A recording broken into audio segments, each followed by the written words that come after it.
Hello, I'm Andrew Jupin. Chris Cabin. Eric Siska. Steven Zadak. And we hate the League of Extraordinary Gentlemen.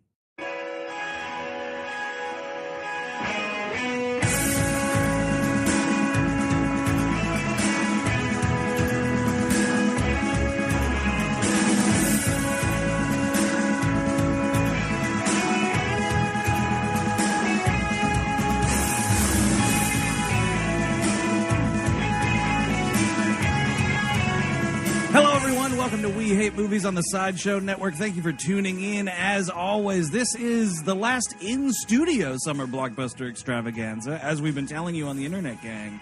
Next week's the Green Lantern Live, but right now, we're talking about the League of Extraordinary Gentlemen from 2003, directed by Blade's Stephen Norrington. Yeah, doing this one and then releasing Green Lantern before we go on breaks, kind of like calling out sick right before the 4th of July weekend. Which I might do. Hey, FYI, work. Everybody sees it for what it is and like, oh, he got sick right before 4th of July. Oh, your poor tummy. You gotta throw up a lot to make room for all those hot dogs. You fat fuck. Well, people want to listen to the Green Lantern. They do, live, and right? Yeah, and everybody put the fire in your pants out because the audio quality is professional grade. Hooray. So let's not all shit in our rompers about that. And if you got a problem with it, talk to the hands.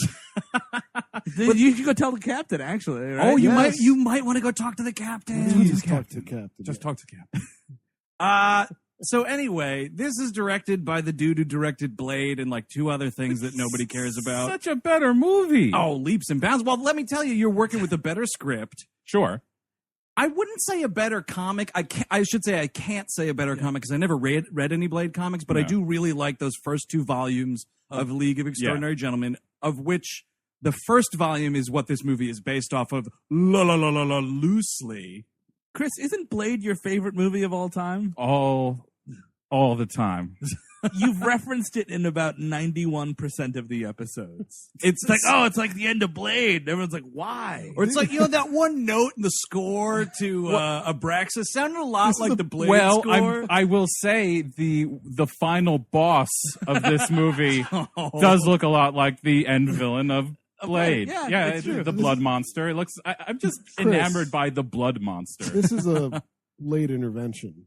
Oh, I see. We're not doing an episode right now. You tricked me here with beer and sausages. What's wrong with you? To tell you got to stop talking about that Daywalker.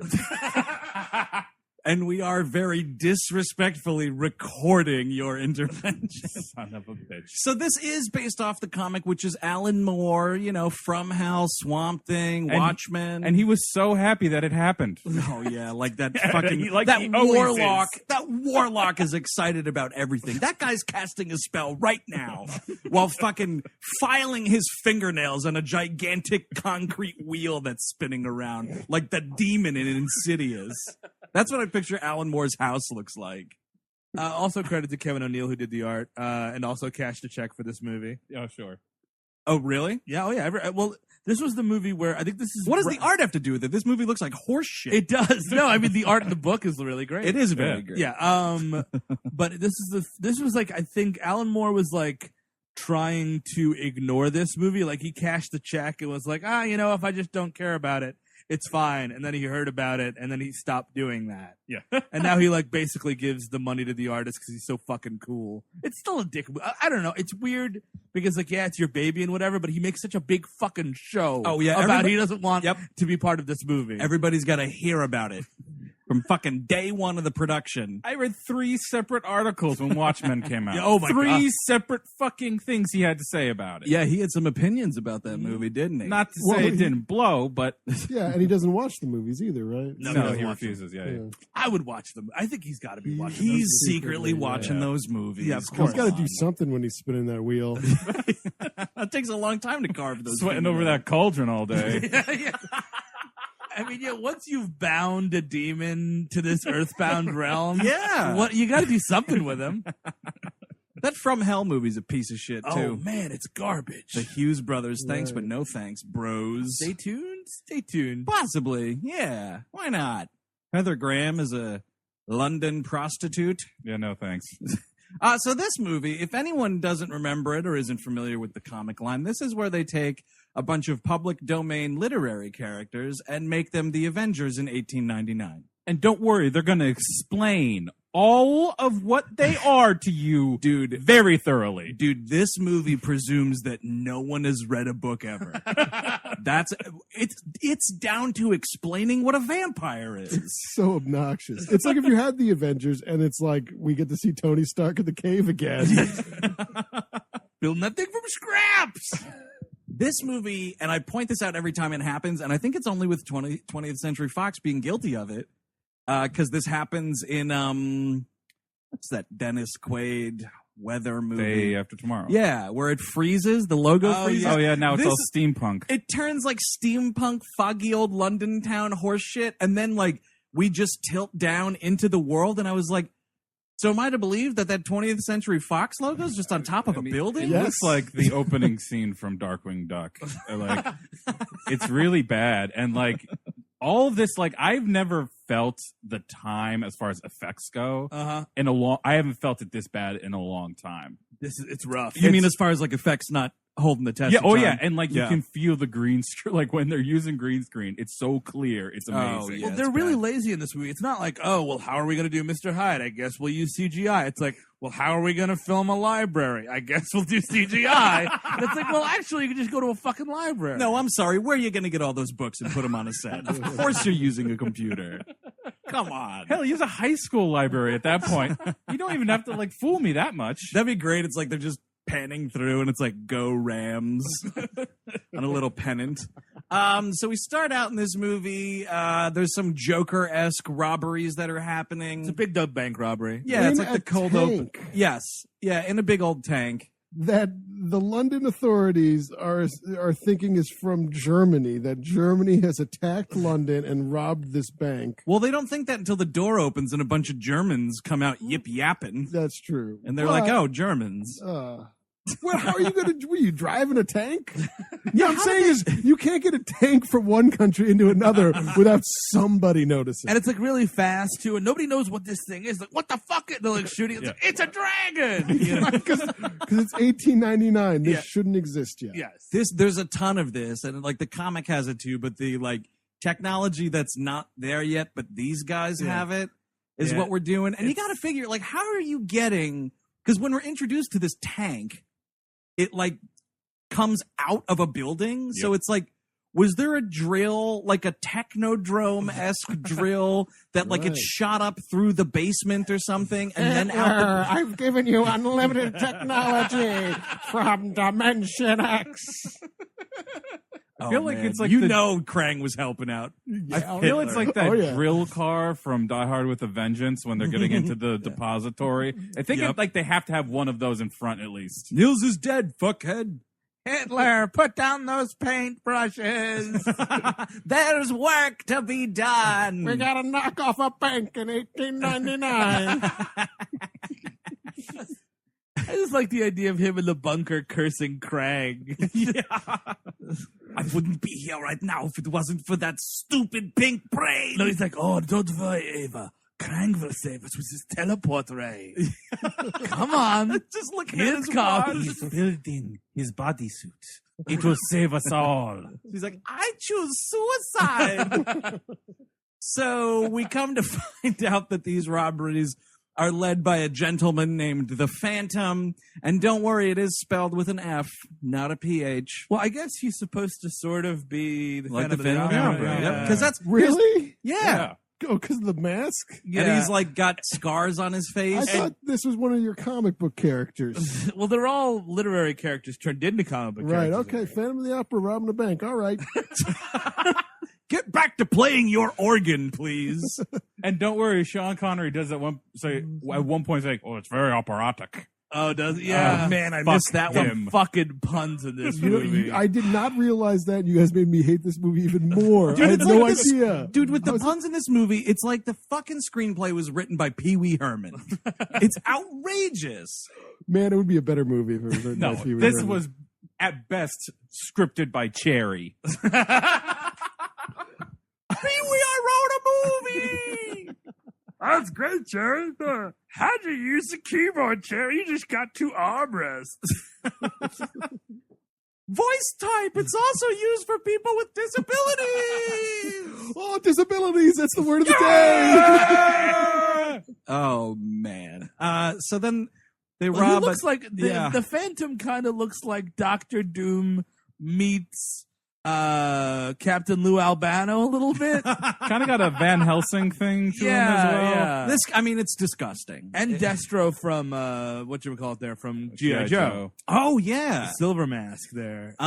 So then, like, he goes and robs a bank in Germany or some other nonsense. So it's like, then through a series of spinning newspapers, it's like tensions mounting between England and Germany. It's way too early for spinning newspapers. Yeah. You gotta get me into the world before this. One of the headlines is "Not us," says Germany. That's my favorite headline. My favorite one is when that comes after that. That it's like it's something else, and then under that it's like more German lies. Also more German lies. I think it's Europe on the brink, more German lies. Yes. You gotta give me 24 minutes before we start spinning newspapers. Like, you know what I mean? Yeah. Like, I gotta get my feet on the ground. Totally. Like, this plays out sort of like a cold open of like a Batman the Animated Series episode. Yeah. But then we're spinning newspapers. And it's like, no, I'm not there yet. Well, it's just more of the same of like better ways to give me information, and you choose the laziest one. So then it's cut to Africa. Mm-hmm. And this is annoying. We're cutting all over to these different countries here and there. Every single time we do it, we're reminded that it's 1899. Every single time. In case you forgot. It's like, what? Are we going to jump to like the 40s and then back again? It's also in dialogue, too. Like, Sean Connery will be like, it's 1899. Oh, we keep talking about how we're at the turn of the century. Yeah. Every chance we get in this movie. That's why everything looks like shit. Tonight I'm going to party like it's 1899. What does that exactly mean? I'm going to pass out in an opium den. Well, that's a great thing. But you should mention that. Go ahead. We're going to say the same thing. Sean Connery's character, Alan Quartermain, was in the Alan Moore comic, was an opium addict. And Connery's like, well, I'm not doing that shit. That's not Rourke. And this movie caused, it was like a loser goes home match, and it ended in a draw because it was Sean Connery and Stephen Norrington both retired from their professions after this. Yeah, Stephen Norrington swore off directing movies after this. I did not know that. I And knew he about hasn't- Connery, but He also makes music and sculpts, so he's been on like credits for like art departments and he's things been like that. sculpting. Yeah, or like Okay. making props and stuff. But he does not direct movies anymore. But then, Also, he directed that. I mean, I feel like that's also not totally intentional. Maybe. Yes. Yeah, he's like, I'm choosing not to direct a movie. Sean Connery is on one end of the ladder, and Stephen Norrington was on the other one, and it toppled and toppled before they could reach the belt. Then they fell and passed out. So let's go over our cast of characters. We have Sean Connery as Alan Quartermain. Being paid $17 million for this. no, you're fucking kidding me. Oh my god. Hachi Machi. It basically bankrupted the movie in terms of casting, because that's why nobody else is in this movie. Like nearly nobody else is in this movie. Money is coming to me. There's something of a Hollywood urban legend, right, behind of why he did this movie. The Matrix thing. Apparently Matrix and Lord of the Rings. According to IMDb. He was offered Lord of the Rings. As what? I have no idea. Well, I'll only do it if I am the Lord of the Rings. Sure, yes. Come right in. You are the Lord of the Rings. Actually, we kind of wanted you just to voice one of the trees. or now reading for the role of Samwise. Oh, man. Sean Connery. Steve and I were talking about this before you guys got there. It's got to be Saruman, right? Yeah. That's I would really say. all it could be. And he was offered, with Matrix, he was offered the architect. Oh, really? Yeah. Okay. He's like, that fucking script made no sense. And they were like, yeah, we know. Well, wasn't he originally offered Morpheus? No, I said that one time on an episode and just It's was full incorrect? of shit. Okay. Yeah, no, it was the architect. I learned that while doing research for that horrendous Matrix Revolutions movie. You want to put me in a fucking mocap suit to play something called Gollum. Oh man. Take that, Andy Serkis. Way better. My precious. Why is Gollum always sitting down? Because I'm fucking tired. I must have it. Why is Gollum asleep? Why is Gollum always wearing slacks? Is Gollum slurring his is that really appropriate? I think Gollum would enjoy a good belt of scotch right now. Hey, Frodo, we'll get to the ring tomorrow. Let's have a good lie down. My precious, whatever the fuck, my precious. So because he passed off on those two big franchises, he decided this next one was coming his way. He's going to bite down into it. Jump in bare ass naked to it. Yeah. I wish. Dragonheart 2 they couldn't get it off the ground before he retired. Oh, yeah, that's true. Those sequels came way later. Mm-hmm. So it's him doing that. We got Stuart Townsend as Dorian Gray. Speaking of people that aren't in the Lord of the Rings, that guy was fucking fired. Was he fired Oh, from yeah. Lord of the Rings? He was fired as Aragorn first. They Are you fired him. What? Yeah. Fucking kidding? Thank God. They fired him and brought in Viggo Mortensen. Like, Stuart Townsend's career, I feel like he was always just about to make it. You know what I mean? Like, he definitely was in the running for Bond at some point, I'm sure. Like, oh, that Stuart Townsend's kind of sexy and kind of cool. Or just any like British spy movie, like any random spy movie. Oh, The Kingsman. Yeah, he could have been in the. Oh God, that fucking movie, dude. That Man from U.N.C.L.E. looks like Man from the fucking toilet. The Man from Garbage. Oh my God, It's an acronym too, right? Yeah. TOIL. The Man from Toilet. Dude, fucking Guy Ritchie, get a clue. Yeah, no thanks. Yeesh. I'm giving him money. Nope. You can't fail once you're a name. Period. So Stewie Townsend is Dorian Gray, and even more explaining things is like, they're like, all right, Americans definitely have not read Oscar Wilde. These fucking popcorn hogs have no idea what the Portrait of Dorian Gray is about. So we're going to spend a whole lot of time explaining how this works. This movie. A Holy tenth shit. of it is just explaining what the picture of Dorian What's Gray great is. about this is there's all these books I don't have to read now. This Oh, yeah, movie yeah. gave me everything. Dude, this movie is a shit-stained, great illustrated classics. Found this in the bathroom. Might make a good movie. Somebody drew a bunch of nudie pictures all over the other ones. Animated classic, I think it could be. Here's a hint. 'Twas me. Drawn all the nudie pics. Speaking of nudie pics, here comes Peta Wilson as Mina Harker. Yep. The only woman in the movie, as far as I can tell, there might be a woman in the background. I don't think there's any other women that speak in this movie. Speak no. I don't know if there's any women background actors. I don't And think so. everyone's looking at her ass. Like, everyone in the movie at one point is just like, oh, hey, say, look at that. Oh, man. That's a sexy one. Man, Jason Flemyng cannot hide it. It's really bad. Which one's Jason Fleming? Dr. Hyde. Well, it's Mr. Mr. Hyde. yeah, Mr. Hyde. Jekyll. Yeah, with Jekyll Dr. was the one who had his PhD. That's the cup. They were kind of hinting at a relationship maybe flowering there. It's like the Hulk and Black Widow. Yes. But, like, this is one of those things, too, where the reason a lot of these characters wind up in this is because they're all public domain. Yeah. But, like, we're not saying Dracula. Nope. We're definitely not fucking saying Dracula in this movie. Didn't they say No, they say Dracula. Yeah, she got bitten by Dracula. So it's not But like it's definitely not Dracula's going to in be it. Dracula. Yeah. But I don't... Is the word Dracula uttered? Absolutely. Is it? I I think had so. the subtitles on. Oh, because I knew that. They use Jonathan Harker and they say Dr. Van Helsing. I didn't think we were paying for Dracula. Okay. The Invisible Man is the one that's a Yes, knockoff. that's Yes. changed. Yeah, because they didn't want to pay for Holly Griffin, who's the actual Invisible Man, because that estate. Why don't they just go for Ralph Ellison's Invisible Man? Get a black guy on the team, right? Diversify this. Stop being ridiculous. It's 2003. It's 2003, and we're portraying 1899. So, yeah, there's an Invisible Man, and he's like a chimney sweep pickpocket or something. What is this dude's I problem? also want to say I know that Invisible Man is not about actually an invisible man. Oh, the Ralph Ellison yes, book? yes. I just want to Yes. be clear. Well, that was the whole basis of the joke. Don't explain your jokes. True. Stand by your jokes. Can't. Fucking coward. coward. Yeah, he's just like some guy.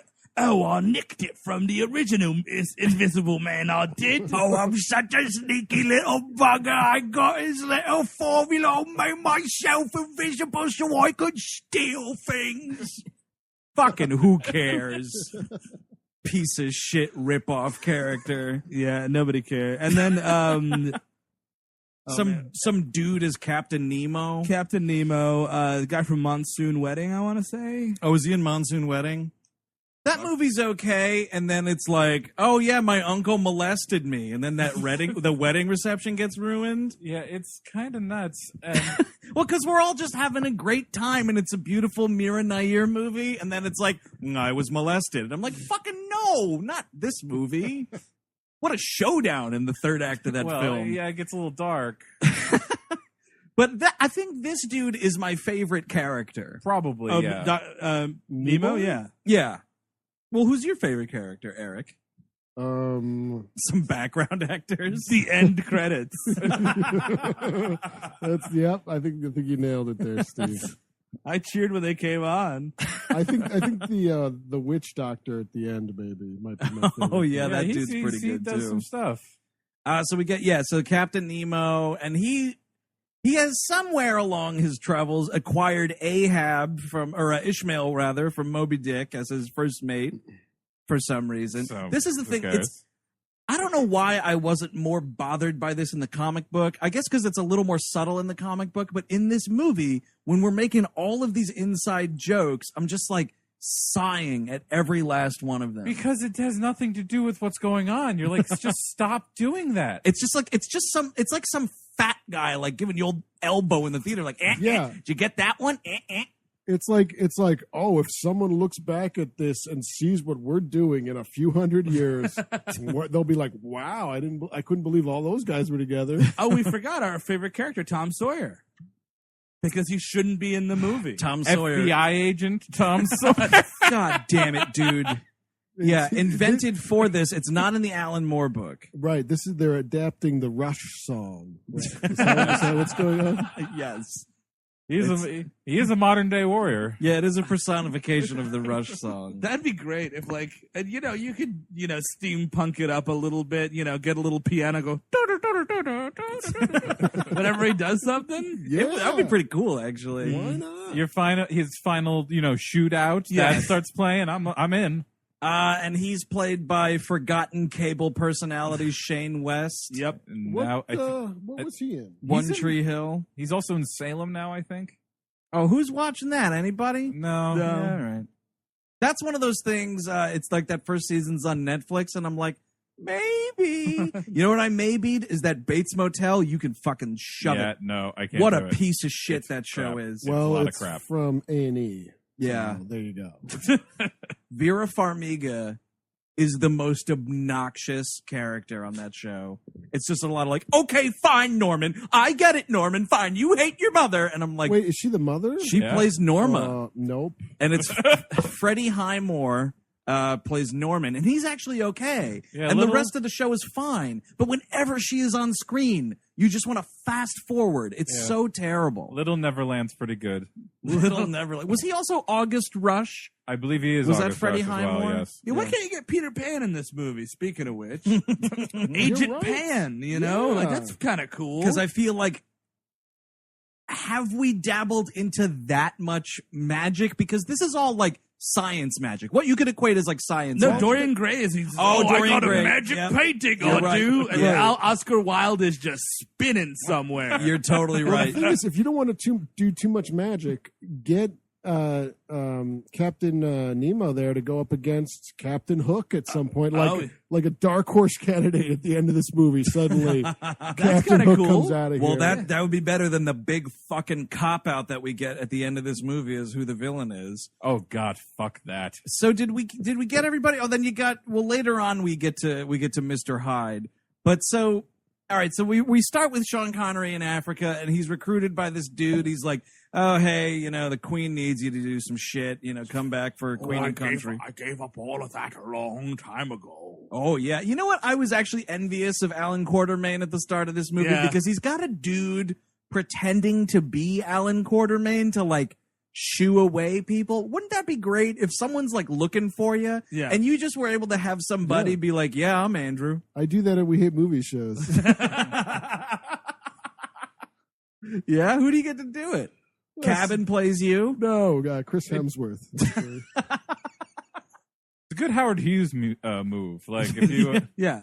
Yeah. you know, you got that much money, fuck it. Yeah, I'm gonna have somebody pretend to be me. Sure, Some old rummy. It's great. Yeah. Meanwhile, I'll be pissing in jars. Yeah, I can storing just it do in whatever the back fuck I and, want, yeah. man. Yeah, that guy gets shot in the heart for his troubles in this movie. It's pretty great. You're darn right he does, because these assassins just come in out of nowhere. And this dude is like, the dude who's like trying to do the hiring is like, they're indestructible. And Sean Connery's like, they've got chest plates on.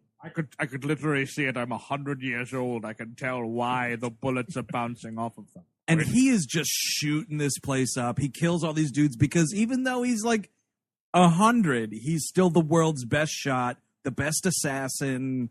I didn't read any of King Solomon's Mines or any of the other Quartermain tales, so I don't know what the deal. You were watching the Richard Chamberlain movie the other day. Well, yeah, I've seen both of those movies, and honestly, the Lost City of Gold.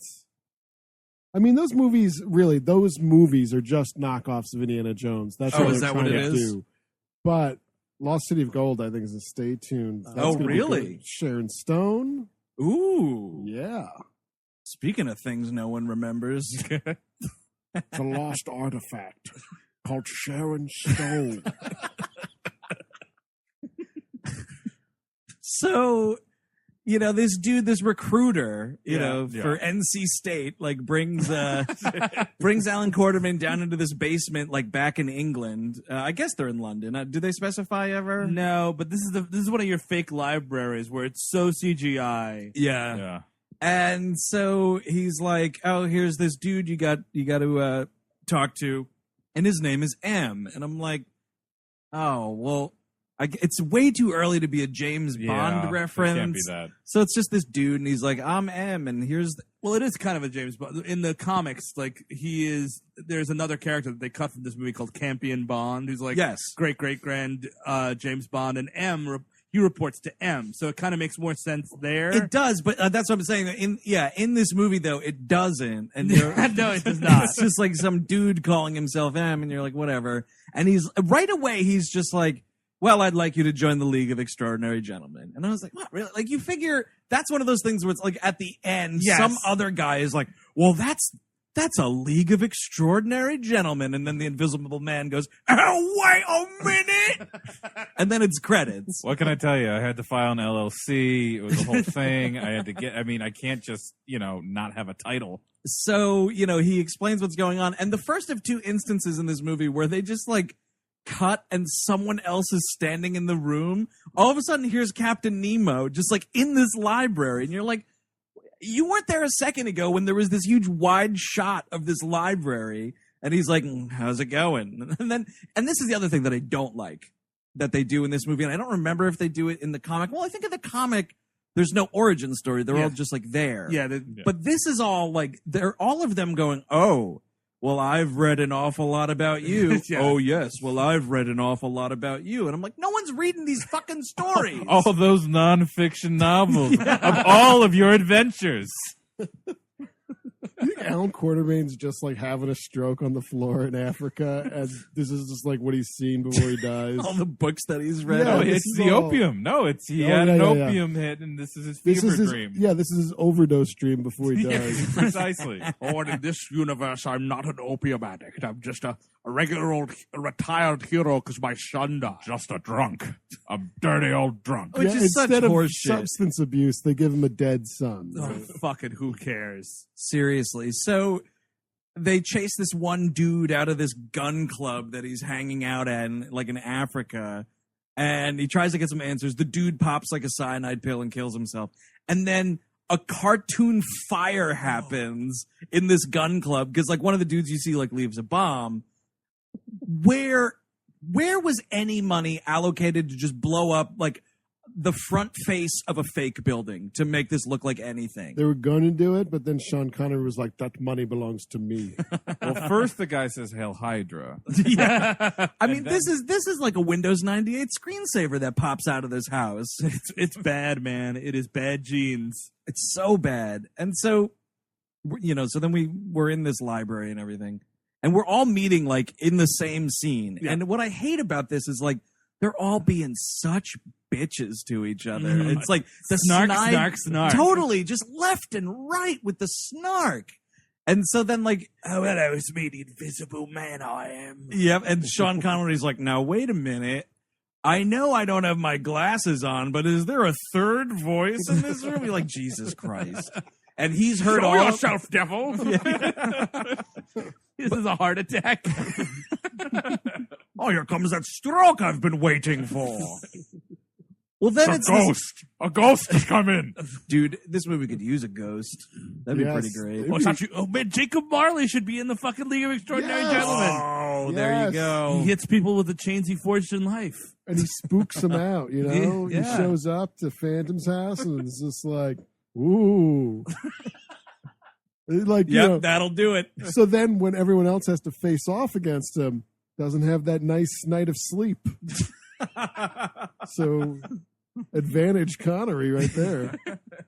And then Connery's like, well, I've heard of the Invisible Man before, but I heard, pray tell, he died. And it's like, oh, he did, but I'm a new one. Oh, I'm such a naughty little invisible man I am. God, I hate that guy. And so then this dude starts wiping like moisturizer all over his face so you can like see this actor. He looks like powder. He looks like Guy Ritchie's powder. Well, now with 100% less child molestation, right? Yeah. Oh yeah, totally. Did anybody of note play Powder? Sean Patrick Flannery. Oh, it was? Yeah. Wow. Imagine Powder was the one that got stung by all those bees. Yeah, and Invisible Man's naked throughout this entire movie. It's very important. Yeah. It's not like, oh, I got all these invisible knickers to put on. No, he's naked. He's totally naked. And he's not like invincible. No. Like when he goes in later when he's in the snow, I'm like, you're getting hypothermia. That's how you get hypothermia. At the very least, tie up that duster. I know there's a belt on that jacket. Yep. Tie it up. You're just walking around foggy old London town with your invisible cock swinging all over the place. Rorschach did it. You can do it too. You clearly want to be just like him. Oh, man. Get your dick out of my face, man. I know it's invisible, but I can smell it. It's like, it's all because it looks cool that a jacket and a hat's walking around like an invisible. He looks like an invisible dark man, honestly. Yes, actually, yeah. But it's Wasn't like, he- he's or the totally shadow. nude. In a lot of the old Invisible Man movies, he would be actually dressed up, and then they would cover You'd have a it. pair of pants on. Yes. Gauze and or just old Gauze, fashioned yes. gauze. He would wrap gauze around his head. Yeah. He wouldn't put a touch of makeup. And honestly, the character in the original movie is really menacing, and the character in Alan Moore's books is very menacing. Yes. And you know but who's this really is menacing? just like a lock, stock, and two smoking barrels character. Oh, yeah. He's just one dipshit, too clever for the room nickname away from being in a Guy Ritchie movie. They should have got Hollow Man. Oh man, That's top shelf Invisible Man knockoff. that is Or that, one of the that best. invisible gorilla that dies Yes. in Oh, Hollow man. Man. Get me an invisible gorilla. Dude. Maybe Gorilla Grog is talking and he's invisible. Oh, dude, that's Do a that. terrifying prospect because Gorilla Grodd is menacing enough, let alone if he's invisible. More on that next week. Yeah, really. That gorilla just dies in Hollow Man. Its invisible heart becomes visible again, and it just slumps on that table. I never understand, why not a monkey? Why a big fucking menacing silverback ape? Seriously, something that'll take out the whole room Yes. in one anger sweep. And then Mina Harker comes in. Yep. Very important to note that in the Alan Moore book, she's the leader of the team. She Correct. actually is the first person who recruits everybody, and she actually doesn't have sexy vampire power. She's just a resilient woman, which is the iron. She's the most extraordinary of them all, et cetera, because it's 1899. Right, because let's all remember the Dracula novel. Yeah. She's not turned into a fucking vampire Nope. at any point.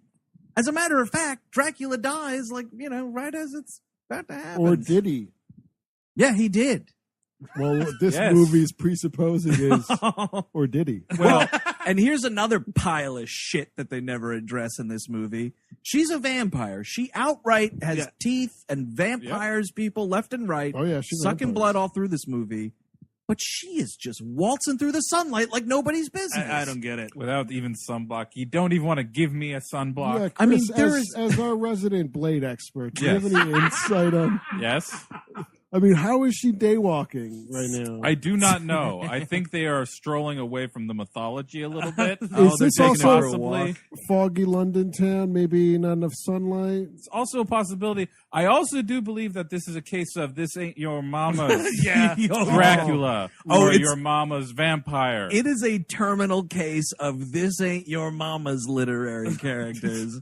You think we got a big indirect sunlight, some bullshit Joss Whedon's She probably has a indirect sunlight? parasol. Yeah. That's the thing. David She probably. Boreanaz I didn't flips even up think that about umbrella. it. No, It's like because you put on a fucking ball cap in that fucking in the Buffy universe, you're fine. well, in season 1 of Angel, they had that horseshit like Angel mobile. Which it was like a shitty Buick with tinted windows that he would drive around. No, in. you're fucking burning up, you dumb vampire. You're filming in all sorts of parking garages. Oh, it's so stupid. A bunch of vampire teenagers were killed today. Turned to pure ash. The weather report said overcast, and then it wasn't. So now they're dead. So M's like, go find this next dude and like slowly recruit your team. So then we go to Stuart Townsend's house. And Dorian Gray's there. And We're going up he's got an elaborate whatever townhouse, and we're going up the stairs. Townsend in a townhouse. Oh my god!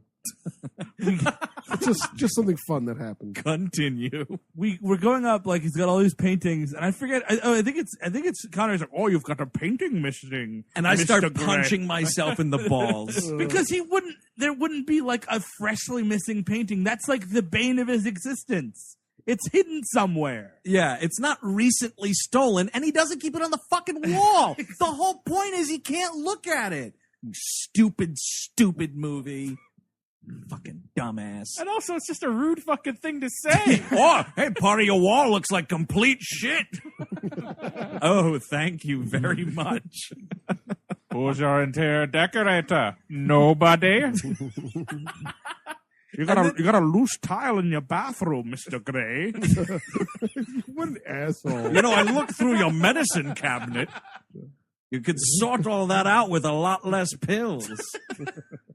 They also hint at some backstory between these two. Yeah, they he's fucked like, at one point.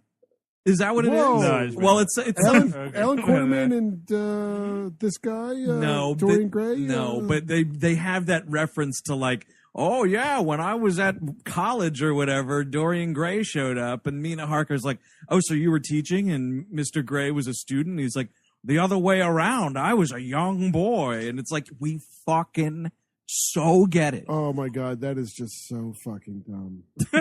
Why even say that? Because that's the thing is all these characters have either like interacted, right? Like Dorian Gray and Mina Harker used to fuck years ago, Yeah. right? So that happened. Sure. Or they've just read up in the newspaper about like, the magical adventures of Captain Nemo 20,000 Leagues Under the Sea or like whatever in the fuck is going on. This is just way too much. All the connections are way too much. Oh, you Yeah. mean that long series of articles in the Times about 20,000 leagues under the sea? I am shocked that Abraham Lincoln Vampire Hunter's not in this thing. I know that was probably invented after the fact, but why not? Well, Lincoln was long dead by 1899. Or was he?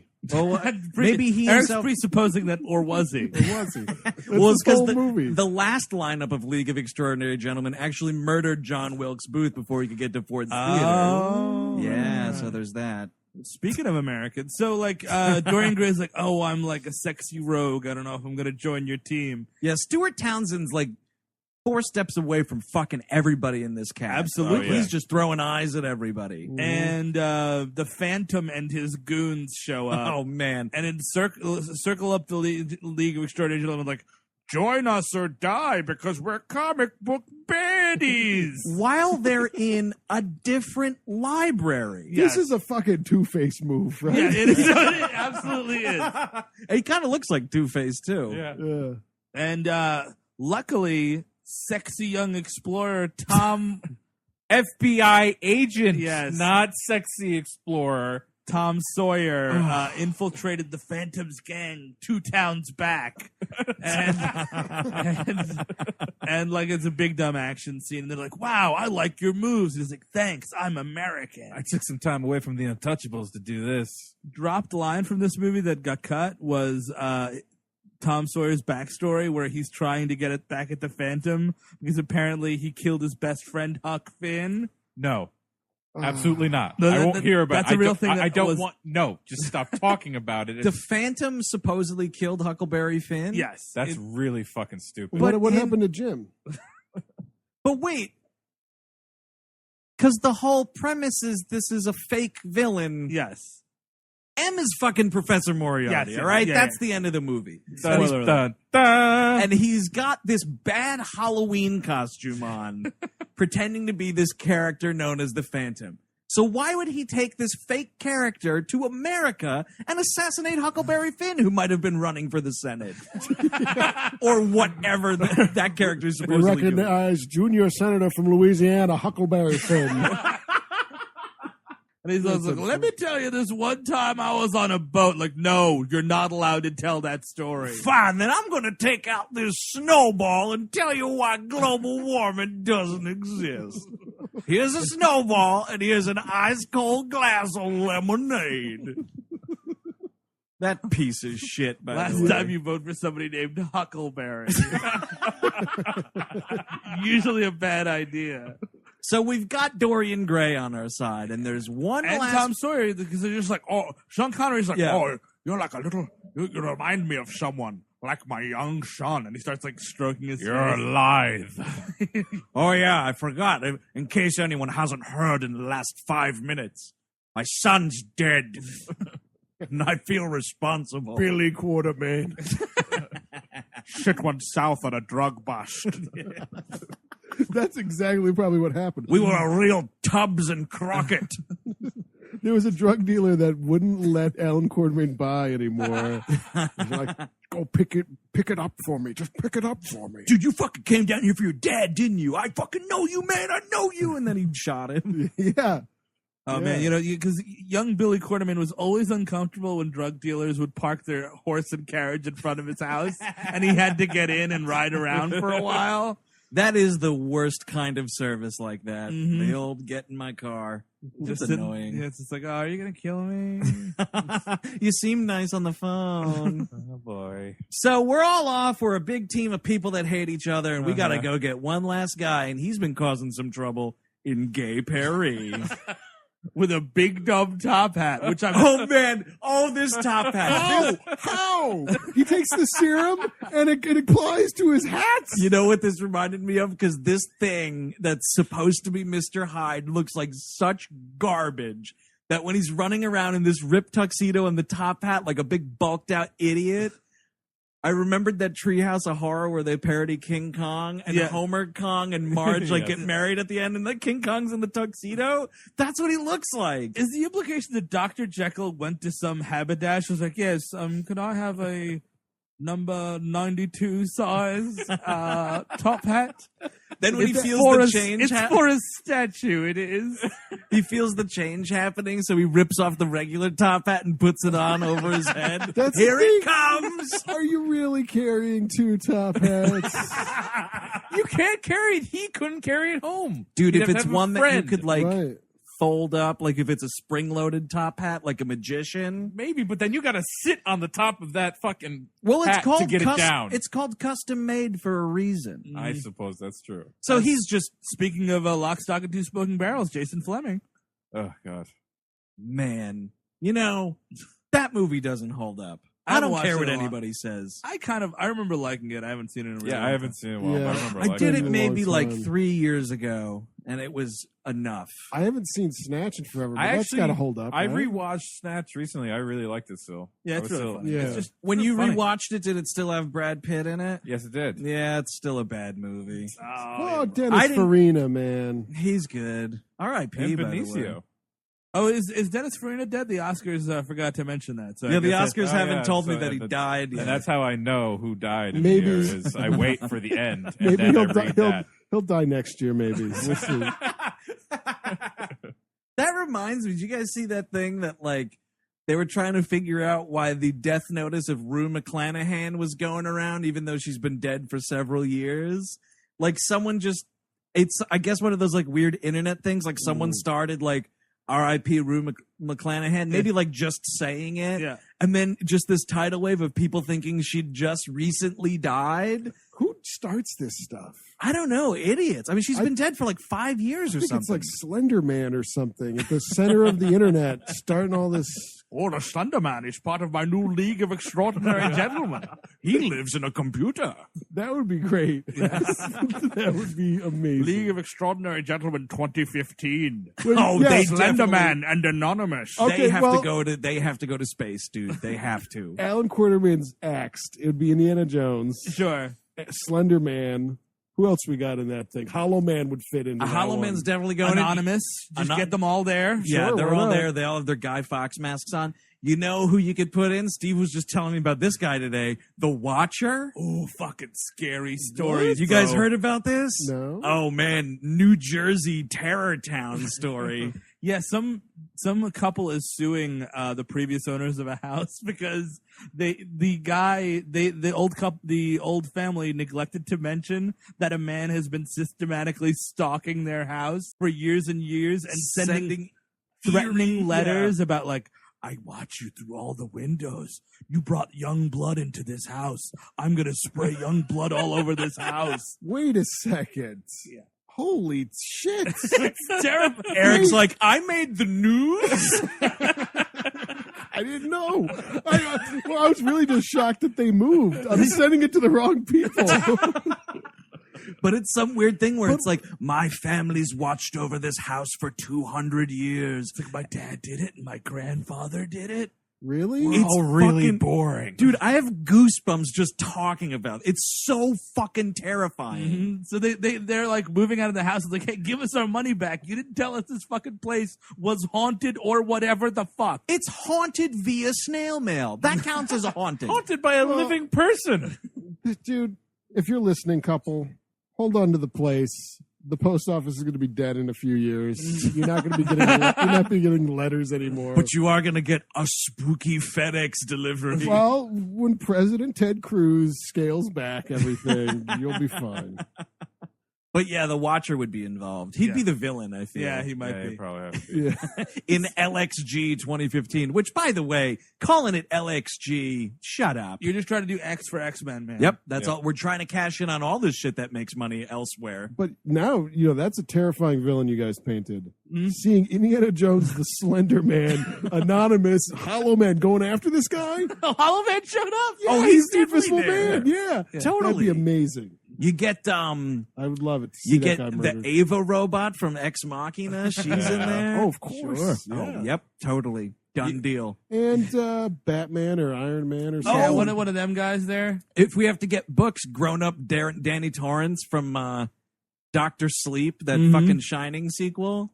You get like Holden Caulfield is like 68 years old. He just comes in and slits his wrists in a bathtub in the first couple chapters. Who, Anton Sugar. Yeah, Yeah, he'd be there. He'd reluctantly be there. He's like the anti-hero. He'll do the right thing in the end, I think.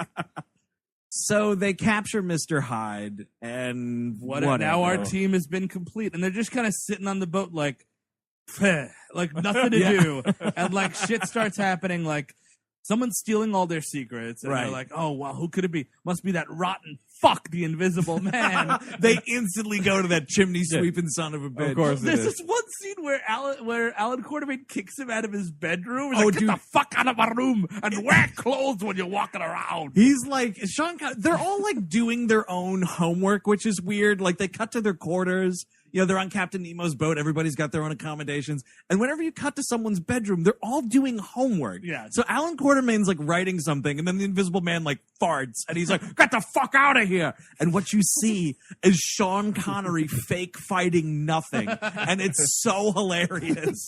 Well, he like kicks him on his ass on the way out. It's a lot of fun. But yeah, it kind of is like that Justice League Tower of Babel where Batman's getting everybody's weaknesses filed away. At this point, Dorian Gray and Mina Harker have sex. Yeah. And, Of course. And Dr. Jekyll's just watching because the door is open. Yeah. I mean, it's kind of creepy. Well, in the books, like, yeah, there's that. He's definitely jerking off. Well, in the book, is it the second volume when Mr. Hyde like rapes the Invisible Man? Yes. That's something that happens. He rapes him to death, I believe, yeah. And so it's like a thing where it's like, I guess that's as much as we're going to get hinting at the fucked up world of Henry Jekyll kind of a deal. Sure. What was Hyde's first name? Greg? Edward. Oh, Edward. Yeah, that is much more appropriate. The weird thing is, what? Greg. You think, like, Mr. Hyde's trying to get, like, a degree to become Dr. Hyde? Like, Maybe. Henry, take the potion. I've got class in 20 minutes. He's going to night school, which is the angriest of school.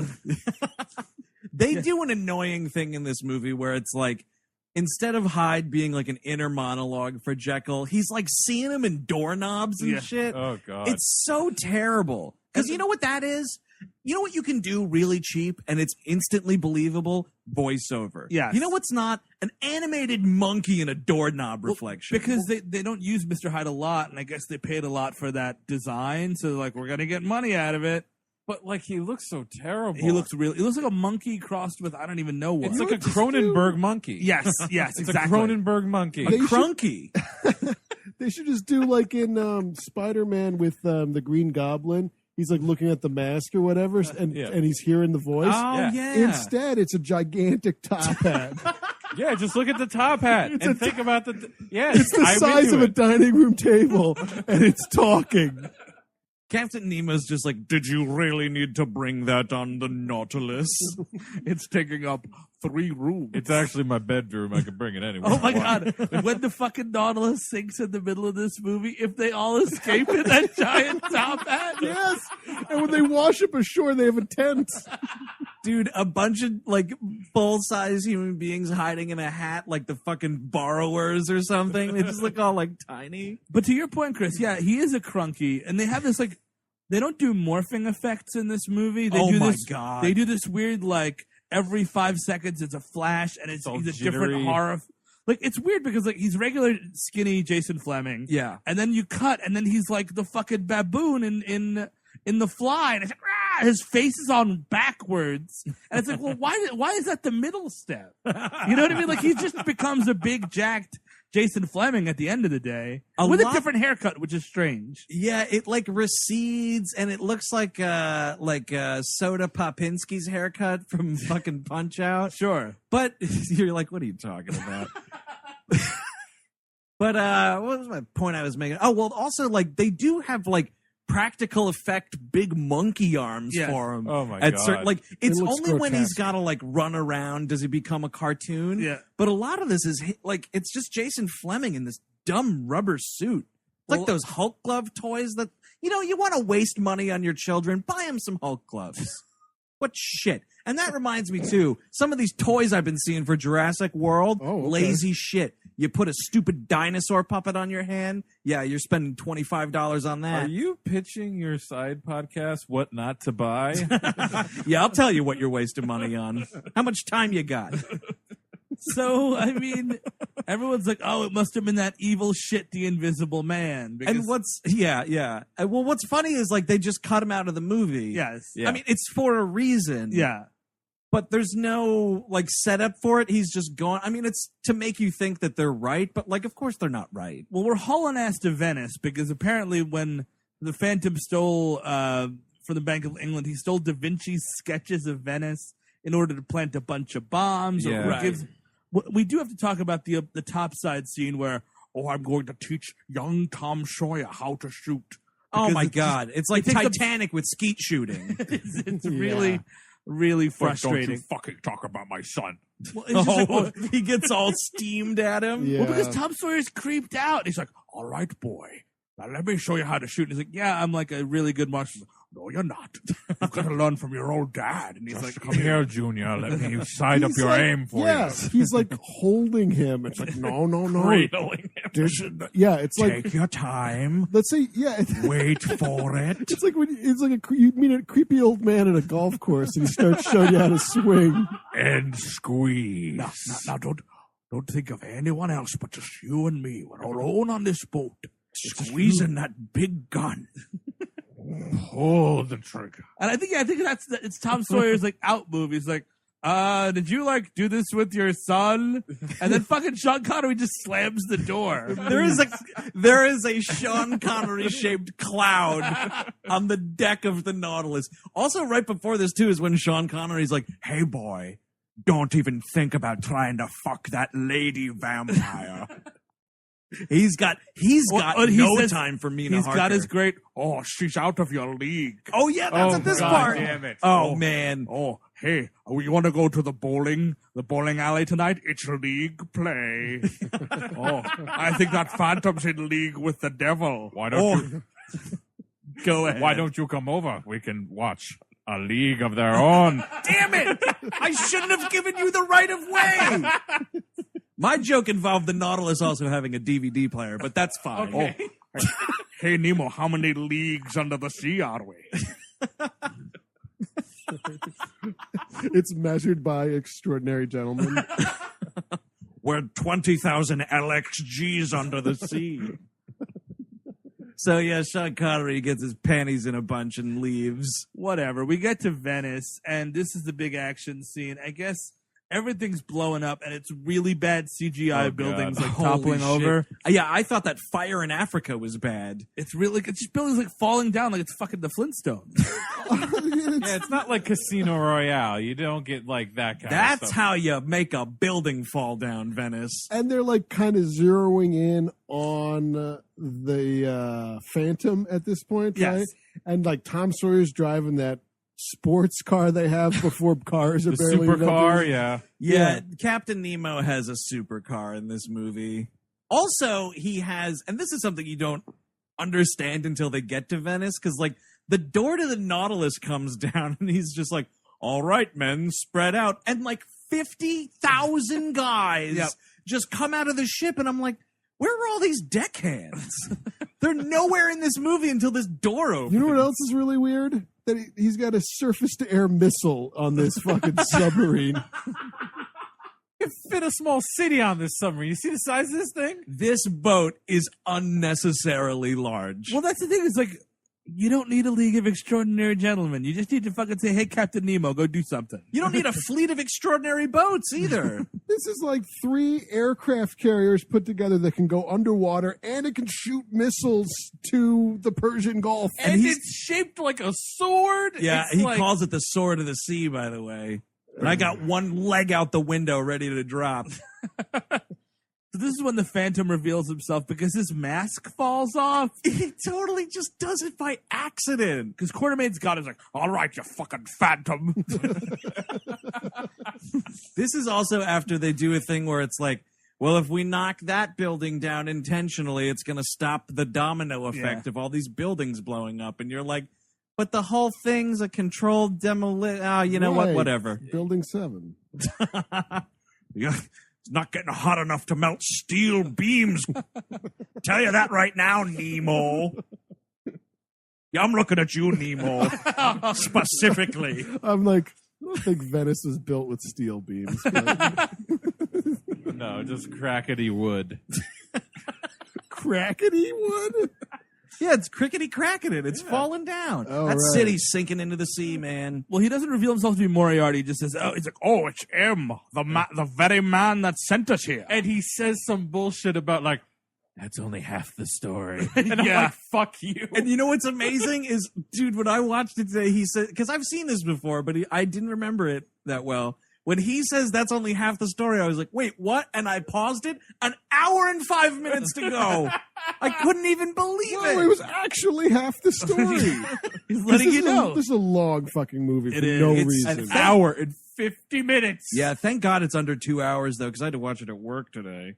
So they stopped the Venice siege, and all of a sudden, like, Dorian Gray attacks whatchamacallit, Nemo's deckhand Ishmael. Get it, everybody? And if you didn't, he says, call me Ishmael when he's introduced in the movie. And I got the other leg out the window. I'm surprised he didn't talk about his dreams of the whale Yeah. and stuff like just to lay it on another layer. Oh, I've got to go visit my nephew who's at boarding school, Finney. You might just say he's found a separate piece there. The timing doesn't work for that, but it's fine. It's okay. Yeah, sure. Nothing matters. Finney's roommate, Queequeg. Glad to see him getting higher education. Oh man, what if Moby Dick was one of the League of Extraordinary Gentlemen? Oh, here's what it is. They have Captain Nemo invented a device that you put on the side of the whale so they can communicate with him, Right. get him on the side of the angels, and he's fighting for the LXG. And by the way, finally, when Dr. Jekyll is Dr. Jekyll, someone else can wear the top hat. I'm just glad it's being used. Spent so much bloody money on that thing. Years worth of doctoring salary. And then when he becomes Mr. Hyde, the whale can blowhole it to him, and he catches it. Dude, and while puts it Hyde on. is like rocking in on a surfboard. Oh, yes, It just Hyde. it just pops right off and onto him, and he goes, "Thanks a lot, ook ook," and surfs away. Well, it's like that awesome Nintendo game, CNC Surfing. Oh my God, CNC surfing was the best, most beautiful game, and also so hard. Yeah. That monkey was wiping out left I and right. wiped out so hard, so often. You skateboarded in that game too, didn't you? It's skateboarding and surfing. Yeah, it's pretty cool. I don't think I ever played it. Oh, it's a good one. You should check it It was out. pretty fun. Yeah. So now it's like, Dorian Gray kills him, and then he's like, Yes. "Oh, it was Dorian Gray the whole time," and then he dies. Which is, by the way, the most obvious fucking thing throughout this movie. Yeah, he's just always like prancing and like giving mischievous looks. but you Ugh, mistake yeah. that for he's just wanting to fuck everybody. No, they like very purposefully in the first, when that library scene where he gets shot, it's like all ash. And then they find ash when they there's like something wrong with the ship. No. That is from like a flash bulb from a camera. Because Mina Harker spends 15 minutes of this movie doing a science experiment to tell us that what she's found is from like a camera lens. And because he's taking pictures of the boat. And what you do, you realize he's like Wolverine for whatever reason. Like, Yeah. so it wasn't ash; it was gunpowder falling off of him. Like, Oh, okay. So they basically just- his ash. it was No, 20th no. Century Fox. Were like, "Hey, let's just use those effects again. Let's just literally no. Don't hurt yourself, buddy. We're just gonna use those effects again." Last Stand hadn't come out yet, right? So No. they had all those computer programs just sitting No around. one's going to notice that for 3 seconds it's Hugh Jackman. No one's going to notice. No one would notice, honestly. So, we all haul ass back. They're like, "Oh, that rotten Dorian Gray! If only we had a painting of him somewhere." And they get on and they find a record. And I mean, they find a fucking record, a vinyl record. They put it on a fucking Victrola. and it starts, Hendrix starts blaring. and it syncs up to a picture of some kind. This is the stupidest way you could think to do this. Is like, Mental movie. yeah, it's like you're seeing them record this in the room, and it's M and it's Dorian Gray, but it's like a black and white filter, and it looks like grainy old silent film footage. It's when you go to Disneyland and you go by that stop and it's ye old whatever the fuck, and they have all the musty costumes you can try on to look like you're in something or other. That's the filter they use. It's so terrible. And so they talk about how like they they have this whole plan where Dorian Gray has stolen elements of all the people, except for Sean Connery, because who cares? But so he's got like a little bit of and Tom Sawyer, because he's even more useless. Dude, I forgot he's in this movie as we've been talking about it right now. But yeah, so he's taken a picture of like, you know, the inner workings of the Nautilus. He has Mina Harker's blood. He's got Henry Jekyll's Hyde formula. What did he take? Oh, he got some like skin sample from the Invisible Man. Yeah. And he's Batman in Tower of Babel. Like he's just taking this so he knows what they're made of and everything. And they're like, well, you wonder why we're telling you all this. That's because you're already dead. Cue the worst line of the movie. Dorian Gray says, "Bon voyage." Yes. And I leap out the window. I thought I didn't think they greenlit Mystery Men 2, but here we are. Dude, Bon voyage, man. You know what? Leave that on the cutting room If floor. you're not Joel Schumacher, you don't get to do that. Well, also, it's like through this recording, Dorian Gray is like M's hype man. Because like he's just, the way they're filming this is like M is standing in front of whatever microphone is happening. And he's just like, he'd say something, and then Dorian Gray's like, yeah, that's right, got you good, motherfucker. And then he goes back to like very quietly speaking about something, and that's when we fit in Bon voyage. And then so the boat starts blowing up, the Nautilus is sinking. And Dorian Gray has some impossible escape pod. It's like a submarine attached to Nemo's submarine. Yeah, it's Nemo's escape pod. He calls it like the Nautilus or something, like some little version of the Nautilus. And it shoots them to the moon. Dude, they have to go to space. You know, a trip to the moon, right? With the John Carter could do it. Just in another fictional with the character like Lumiere Neil brothers? Armstrong. Oh, yeah, Maisels, right? Oh, Lumiere brothers. Maisels made documentaries. No. Yes, they did. You saying the Lumiere brothers directed a trip to the moon? Yeah, right? No, it's Méliès. Oh, Méliès, you're right. Yeah, I said it wrong. But Well, Maisels are two completely different Yeah, it was people like that made the Grey Maisels is Gardens. Grey Gardens. Yeah, they're Yeah, long you're dead. totally right, though. Yep. They're all dead, though. Don't so worry, I win. guys. We hate movies, so we don't have to worry about it. Not talking about documentaries on this show. Unless we ever do American Movie. It's One too day. good. That might be a commentary. I just rewatched that like maybe a month ago. 'cause Oh, it's on- really? It's on Hulu now. I was like, yep. It's the Oh. best. No, I'm sorry. It's on Crackle. Oh, well, then who cares? It's on crack. You know, On Crackle is kind of turning into a new synonym for the Seventh Circle of Hell, huh? Yeah, well, That Joe Dirt movie's coming out the on Joe that? Dirt movie and like Can I remind everybody on the air now, that movie, Joe Dirt 2, contains time travel.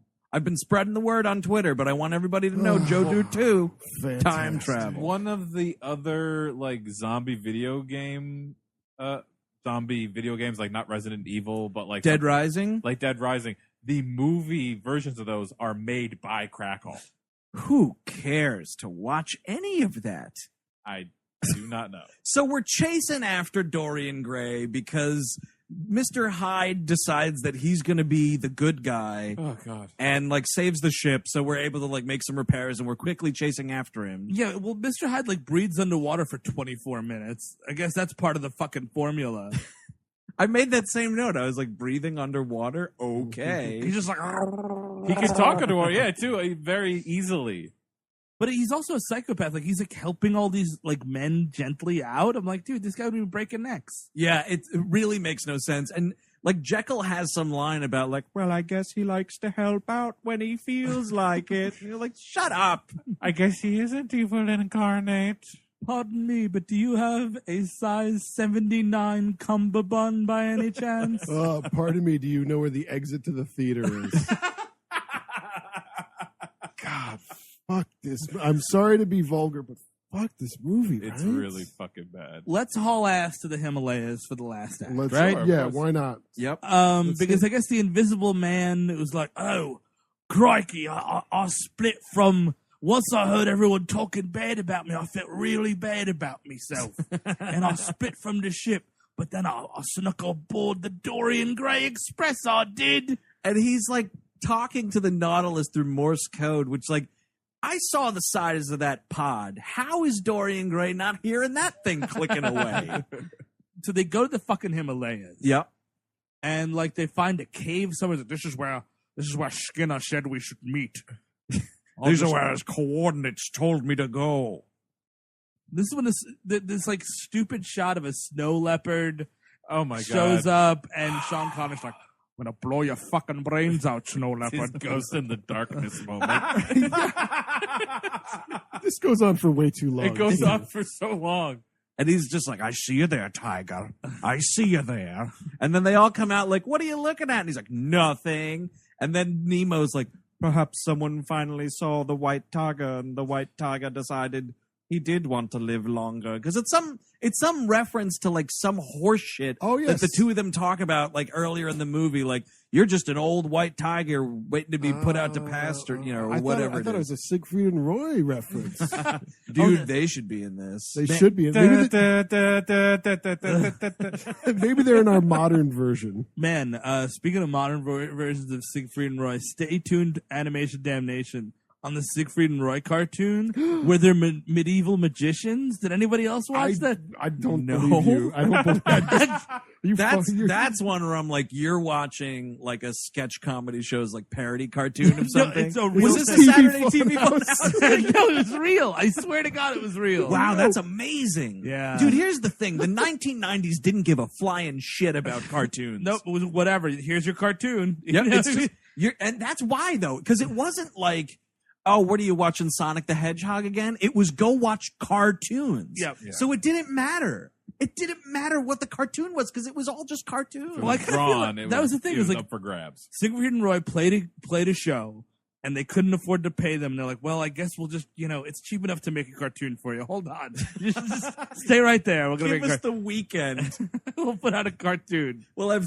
30 episodes of this cartoon done. Were they doing the voices? I don't remember. I mean, I watched like one episode. It's like, what the fuck? Bet you Welker's got a slice of that. Oh, he's got a slice of that pie. So we're at this cave. And Skinner shows up. He's like, ooh, I'm freezing me knuckers off. Oh, I'm just so naked out here, I am. Dead My- 5 times ago. My little ding-dong's hiding up inside me, it is. It's so cold out here. Like, here's the thing, Skinner. If you're like, he was like sneaking around the base, so he couldn't have been wearing clothes then.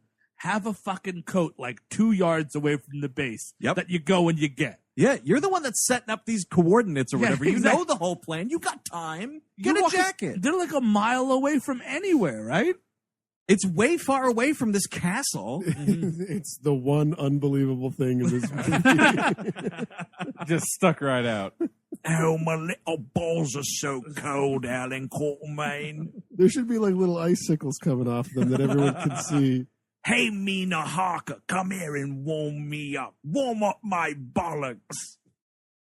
That doesn't happen. Jesus. Whatever. The Invisible Man's a villain. So he comes in, he's like, all right, he's a score, mates.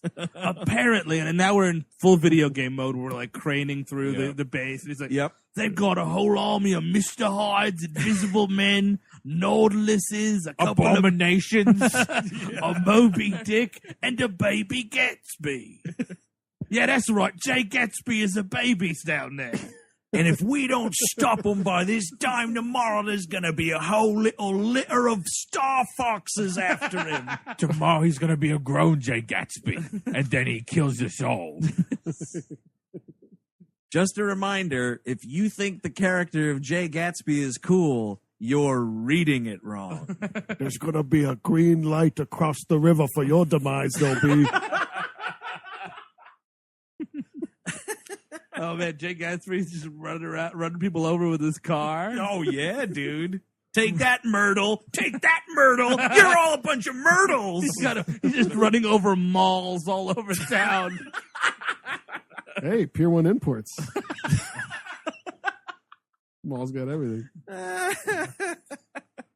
Whatever. So So we they're got to like, storm the castle because it's the last level of the video game. and all of a sudden, Mina Harker like curls her hair like right before the last battle. She's had straight hair this entire movie. well, dude, like some warriors, apply face paint, Sure. things of that nature, Yeah. put on some ceremonial garb before they go into battle. She gets a fucking curling iron out and just, She does the full steam virgin. she Just go do it. She's also exploding into a tornado of bats in this movie. A couple of times. That sucks. And she's got like bat buddies. It's terrible. It's just shitty underworld stuff. She's wearing leather the whole time. Yep. It sucks. And Hey, it Peter all sucks. Also, Peter Wilson didn't have a career for a reason. Yeah. It was just Nikita on USA, and that was it. Oh, that's where I know her Yeah. from. How many seasons was that? 3? 105. No, that Really? that show went lasted for a forever. while, huh? That and what was that show? Pacific Blue. Mario Lopez was a bike I cop. think, yeah, that sounds familiar. You know when I was ranting about USA original program. original programming, Yeah. it's because of shit like that first Nikita show and Pacific Blue that I got burned. Well, the original Weird Science. That Oh, wasn't- man, the Weird Science I show was watched a lot terrible. of that. I watched a lot of it. Duckman, I think, was the only good thing to come out of the whole thing. I didn't watch Duckman until it was like rerunning on Comedy Central, so there's that. So anyway, we're bursting into bats and we're putting invisible jelly all over ourselves. Everybody's and- getting into fights. I mean, Tom Sawyer was no thrust in this movie other than like kind of looking doe-eyed at Alan Quartermain. Yeah, But this movie doesn't have the balls for a full-on blowjob scene. being apparently. cradled by Alan Quartermain. That's what I'd like to see, though, Steve. Yeah, oh yeah. Just Shane West just burying his face in that Scotsman's crotch. Yeah, out of respect. Yeah, totally. This is how you pass the torch, boy. Get to work. I want to retire soon. Oh, Hey, boy. you ever read that Frank Miller comic 300? This was cut from it. Spartan sex. For some reason, Frank Miller was too ignorant to know that the Spartans had sex with each other. Oh, it's Just important. hold the sword. It's important to point out, by the way, that before they storm the castle, when the Invisible Man's complaining about his small, shrunken ice penis, there's an invisible goosing that happens. Because he comes in and he's like, how's it going, everybody? I'm so cold. And then, like, Mina Harker's like, ooh, how dare you? And he's like, oh, sorry, my hands are everywhere. Like, he just grabs her ass. I had to do something. You're the only female presence in this entire cinematic universe. So very quickly after we get into the castle, it's revealed that he's Professor Moriarty. Yes. And it's this whole thing where, like, he's like, Moriarty. And then he's like, Moriarty died at Reichenbach Falls and I was born. And you're like, shut the fuck up. Well, that's the problem. He does shut the fuck up because I need more than that. He's like, and I was born to be this. And then I'm like, well, what? And then cut. Yeah. Cut. Just cut it. So is Sherlock Holmes is dead? Yep. And Moriarty lives on to become a bank robber. Yep. He's trying to start World War I, and he'll reap all the benefits. I am no longer Moriarty. I am Marley from Marley and Me. That's right, a dead dog. Oh, that was a dark turn.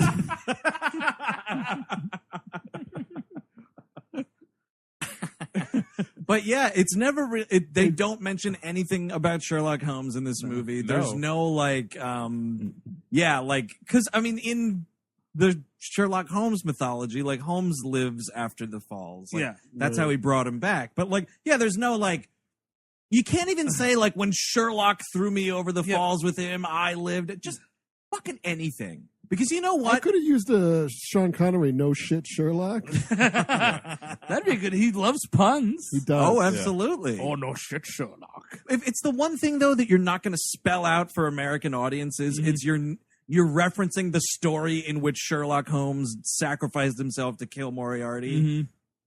Americans don't know that. You know, Benedict Cumberbatch wasn't around yet to make it cool for everybody. No, well, instead of hearing that, we get to hear about Huckleberry Finn dying. Well, that was cut, but still, I wish. Okay. But that was written, though. Yeah. Like, I don't know of any, cut Sherlock dialogue from this. And Sherlock doesn't show up in any of those stories, does he, in the comics? Well, no, in the comic, they actually do the Reichenbach Falls, like, scene. Like, they basically show how Moriarty escaped and, like, did all this stuff. Like, they actually have that. And then this, it's like, Reichenbach Falls, what? Oh, wait, I think the Invisible Man is farting somewhere. That'll be fun to watch. I'm going to go wring his neck. So speaking of the Invisible Man, he gets burned alive right here. Oh, he's a crispy critter, man. He gets fucking Uncle Owened. It's awesome. By an original Iron Man. Dude, yeah, it is an old school Iron Man costume with a flamethrower on it, and this guy's walking around like, I'm in a movie. And you're just like, come on with this shitty armor, dude. He's a walking garbage can. It's like a like bom, bom, bom, bom, bom, bom, bom, bom, bom. Whatever. Mina Harkness and Harkness? Harkin. Harker. Yes. Harker. Yes. Harkness. Mina Harker and I'm sorry, I was thinking of Digger Harkness. You know, Captain Boomerang. Nope, I don't. You will from that Suicide Squad movie. Oh, really? Oh, Yeah. no. Oh, we're going to bring the room down. Let's stop with the comic books, everybody. Mina Harker and Dorian Gray are fighting, and he impales her on a bed, and this is the least classy line, dude, in all of movies. It is the clunkiest thing said in this movie. Where he just, you know what? No, I haven't done it in a while. Let's play the audio from it. I hoped I'd get to nail you one more time. Didn't think it'd be literally. Oh, I wanted to nail you one last time. That's gross, man. It is gross. And it's even grosser coming out of that long-haired, dirt-suited Stuart Townsend. And again, it's the only female character. She's on a bed getting nailed. Literally nailed. That's also the second impaling of this movie. Sean Connery throws some dude through a rhino's tusk at the beginning. That's pretty cool. Yeah, it actually bursts out of his stomach. Yeah. I was pretty surprised to see No that. blood, but yeah, it happened. Yeah. Well, it also cauterized it. It was a white-hot rhino tusk. Yeah, of course. Yeah, at this point, it's all of M's men that we never meet, and they all have. He's got a number 2 that we've never seen before. Yeah, well, isn't that guy the guy who's trying to get Quartermain to come at the beginning? No, that's a different guy. Oh, Yeah. just a bunch of pasty No, old this is Englishmen. Abomination. Oh, I right? think he took one of the Nautiluses and picked up all the boys from the Lord of the Flies, and then he picked them all up, and he's like, "All right, come on, guys." You're my gang now. That's it. Or honestly, all the Lost Boys. I was just gonna say, you're reading my mind tonight. Yeah, he captured all them lost boys, promised them all sorts of trinkets. They're found now. Yeah. Just listen to Kiefer Sutherland. It'll be all right. But so we just we all pair off to have our fight scenes for the end of this movie. Nemo's sword fighting these dudes with machine guns, which yeah, right. Okay, dude, you're a real swordsmith with this shit. Whatever. Quartermain and Agent Sawyer. It just never will stop sounding like the worst idea ever. Are after M. And Marley. Marley. Get back here, you damn dying dog. This one of the number 2 grabs a big vat of Mr. Hyde syrup, goes blah, blah, blah, blah, blah, and he drinks all of it, and Henry Jekyll's oh, not all of it. Yeah. Oh, that's way too much. Oh no. And he's washing himself with it. Yeah, he's getting it all over his face. I'm really that's not gonna help. Why doesn't it cause a heart attack? You know what I mean? Why isn't it just you know and what I mean? You should just explode. Yes, that's what I thought was gonna happen. And I hate to be predictable here, but again, why does he just do the end of Blade? Yeah. And do the blood monster. That's a blood monster situation. I'll give it to you this time. You're right. This dude, though, turns into this thing. It just looks like a big, mean, fiery It's hemorrhoid. Abomination. It's a Hulk fight with Abomination. That's what this whole looks fucking like thing the is. worst thing I've ever seen. Mm-hmm. This It's is so just bad. disgusting. I fucking lost my lunch looking at this thing. He looks like a Resident Evil a Resident Evil big boss. Yes. Yeah, totally. He's just missing spines coming out of his, he's just missing spikes coming out of his back. For no reason. I mean, it's a dumb fight. And it looks terrible. Well, this is also a bullshit thing where he's he's Mr. Hyde. Yeah. And then he's just Nemo, come help me, Nemo. The big hemorrhoid's beating me up. And I'm no, you're not asking for help. You don't give a shit about anybody. And Nemo gets punched in the face by this monster that's 10 times bigger than fucking Mr. Hyde. Why doesn't his head pop off? Like a fucking grape. You know what? We need more of a body count. Here. Yes. Oh my People God, have to die. Where are the Let's thin this stakes? lead out. lead out a little bit. I'm doing this. They killed a lot of fucking people in Blade. You're right. And they why can't you just have that kind of body count here? I agree. I think Because Nemo's even head fake should have blood, gone. I would even take the fake blood. All you're getting at best is like the people that Captain Nemo's sword slashes and Yeah. they just Yeah. fall over. And that's boring. it. The Invisible Man. Oh, he gets burned up because that little robot guy is walking with the flamethrower and he somehow distracts him or something trying to help Agent Sawyer. it's Agent Sawyer. Ugh. And he just catches on fire and like falls over. And you think he's dead, but he's alive at the end of the movie. For no reason, because he's definitely dead. Like, he dies. Like, Yes. he's like, oh, I got too close to the flame there, I did, Gick. And just, like, falls over. And you can see, like, his burnt flesh, like, the burn marks are, I guess, for whatever reason, visible. And he just falls over, like, Gah. And you're like, all right, he's dead.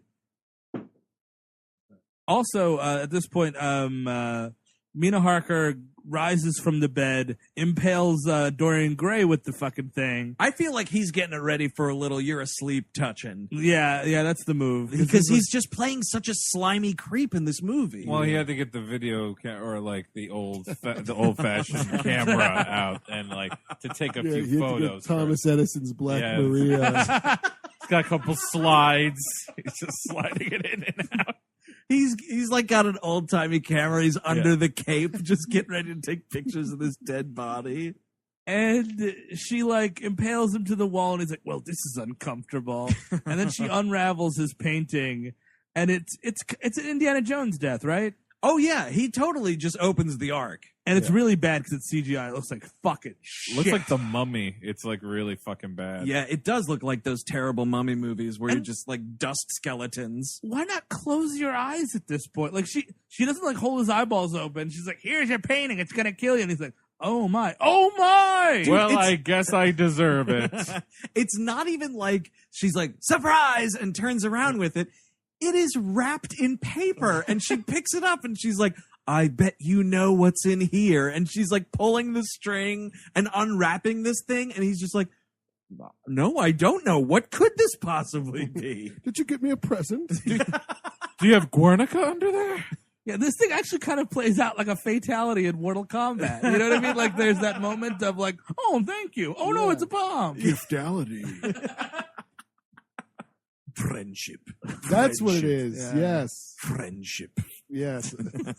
I would have liked Sean Connery to get babe-allied in this movie. Then he just turned into Shane West. Oh no, I got a babality. I don't know. So then, like, Moriarty jumps out of this castle and he's got Batman's cape on. Well, he stabs Connery in the Right back. Before that. Well, actually, no. Connery's about to I thought this was the end of the movie because Connery's got an axe over Moriarty, and I'm like, oh my god, is he just gonna fucking hack him in the heart? Because that's kind of cool. I'm going to give it over to my good friend, Lizzie Borden. Sure, figures from history. Come on in. She would be a great addition to the team. Totally. Christina Ricci's got that show, by the way. Anybody watching that? No. It got a second season somehow. I've never heard of this before. It's a show? I thought it was a miniseries. No, it's like the Lizzie Borden Chronicles or some On shit. what network? I think it's Lifetime. Is she a vampire Yikes. hunter? What happens? I don't know. Maybe she killed more than just her parents. Yeah, I think it was a whole like serial, like a following type situation. 40 whacks with a wet noodle, Bart. I've got two buddies here who are going to take care of you. Mr. Leopold and Loeb. All the famous murderers. They brought some friends with them. Sacco and Vanzetti. Oh, man. That's it. A fucking tag team championship match. Sacco and Vanzetti versus Leopold and Loeb. Dude, are you writing for Celebrity Deathmatch these days? If so, that'd be a pretty sweet Yeah, thing. I I'm would get still into writing every year. I write a celebrity deathmatch spec script. I think they're bringing it back, though. They are Yeah, bringing it back. yeah. We've been hired as writers. I wish. So Sean Connery gets stabbed in the back after not dropping this axe. Yeah, Which should have been the end of the movie. Cut his head off. yeah. And then Moriarty jumps out a window, and to sort of mimic remember when he taught Tom Sawyer had to shoot a long gun. Shoot the balloons in the ocean. Far, wherever Take your time, boy. You are, Just feel the ocean breeze on your face. I mean, it's so stupid. Heart will. No, my heart's not going to go on because I got stabbed in the spine. I got a butcher knife coming out of my shoulder blade. Pumping out blood right now. And he's just like, steady. Wait for it. And he's like falling over on a sack of bullets. And he shoots he gets right him. before he's about to get away, he gets shot, and then whatever. All that you see, it's very important you see all the like League of Extraordinary Gentlemen's like science materials. Yeah, the League of Extraordinary Essence. falls into like, I guess they're on a frozen lake because it falls in water. Yes. And he's like, and he turns around like, Dad, I did it. And Sean Connery's just dead. Or is he? So the funeral. and the castle just explodes. By castle the way. explodes. He's the only League member to die because apparently Invisiboy comes back. I don't know. And I guess, Dorian Gray got fired from the League. Yeah, he before his was death. fired from the League before he died. It's a pink slip with your name on it. Pink, the color of death. So then it's like we're back in Africa for this postscript, and it's fucking Sean Connery's funeral. Oh, yep. And by the way, he has made some, because they're all talking at the beginning of the movie about like what they can do or whatever it is, and they're like, "So what do you do, Quartermain?" And he's like, "Well, one time I had a witch doctor tell me that Africa wouldn't let me die." So then we're in Africa, and They're burying him, and they're like, "Well, you want to get fucking whatever the British equivalent, the African equivalent of shawarma is, dude, this this is the laziest funeral acting ever. They're all there, but they all couldn't give a shit that Alan Quartermain no is one's dead. crying or like, oh man, They just want to go home. Like Captain Nemo's like, well, I'm going to go on vacation and see more of the world. Because they neglect all the stuff about like, Captain Nemo started building submarines because his wife and daughter were murdered or whatever, and that he hides under the ocean. They neglect all that. Sure, but he mentions to say, who needs character? no, fuck it. But like he says, like, I've been hiding under the sea. Now it's time to take a cruise around the world. Who's with me? And they're all like, yeah, all right. And like stupid Hey Nemo, you got booze on that ship? Yeah, I'll be there. Stupid Nemo's just like, or Mina Harker's like, yes, I suppose all in our own way. We've all been hiding for several years. And Tom Sawyer's like, I work for the government publicly. I guess we truly were a League of Extraordinary Gentlemen. I guess in our own way, we're all invisible men. And like Tom Sawyer puts like his de facto father's gun on his grave, right? Yep. And they walk away, and then this shaman comes out of nowhere and The starts... first Slayer comes out. That's also stupid. I was going to say he kind of looks like the dude from Peter Weir's The Last Wave. Yeah, a little bit. When Richard Chamberlain's having all those hallucinations and he keeps seeing that dude. But yeah, so this dude starts casting a spell, and then it's like a bunch of computer clouds come in. It looks like the opening of The Rock, the Murphy whatever logo, right? Murphy Simpson, that production company. I don't remember it. Maybe somebody. No. Sorry, Steve. I'll take your word for it, though. Sure. But so this dude's just like dancing, and like things are starting to light up, and the grave's shaking, and the League of Extraordinary Gentlemen is, I guess, far enough away that they don't come back like, hey, what the hell's going on? And it's shaking enough, the guns like rattling, and you see all the sand and rock from moving. his freshly dug grave. Yeah. There's going to be a zombie Sean Connery in the sequel. That's what they're getting at, right? Zombie Alan Quartermain. Yep. Oh man, I wish. But then we just cut to black, and we'll never know, because worldwide this only made $137 million. That's embarrassing. It's really embarrassing. Yeah, and that's the end of the movie. There's no stinger. There's no nothing. Piece of shit. I feel like they would have There should have been Thanos coming out at the end, Yeah, right? at least that. talk about that Infinity Gauntlet. Please, God, I just want to hear about it. Took the Infinity Stone, I did. stole it right out of a dead alien's hand.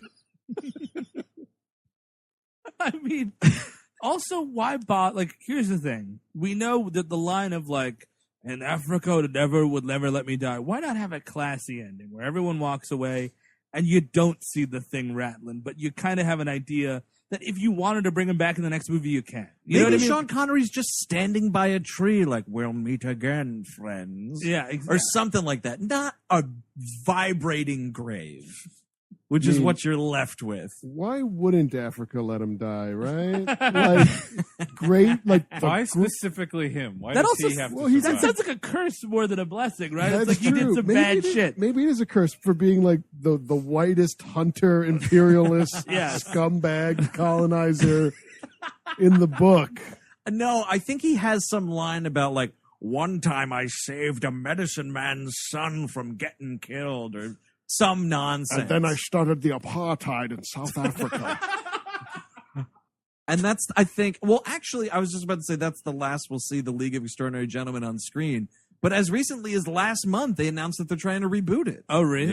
Yeah, they've been talking about it. Well, That yeah, I mean, why not? is stupid. It's a really stupid thing, right? It's not. I mean, Very like stupid. as a comic series, it works. You know, like 'cause it's very. I mean, I wouldn't say dense because it is pretty light, but like all those references are there, and Alan Moore knows what the fuck he's talking about. It's like, oh, that's fun. It's just, and it's a thing that you can't make into a movie because when Right. you're hearing people say that stuff, it just sounds stupid. Yes. It If you belongs read in a it, comic book. yeah, if you read it, it's like, that's fine. Or Yeah. you can like allude to it with like a panel where it's just a picture of something.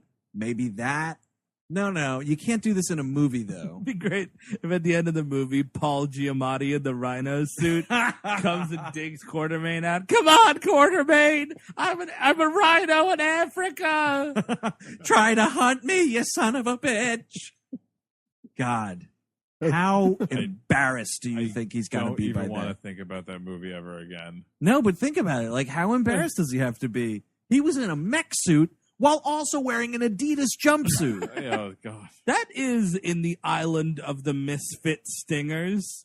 That rhino ending, because it's like, here I come. Yep. It's that. It's you're never gonna believe this. Yes. This belongs there. That's a misfit stinger. Oh yeah, shaking the grave. Totally. Like stuff where like it's you're so like here it comes and it's not nothing. Totally. Just nothing.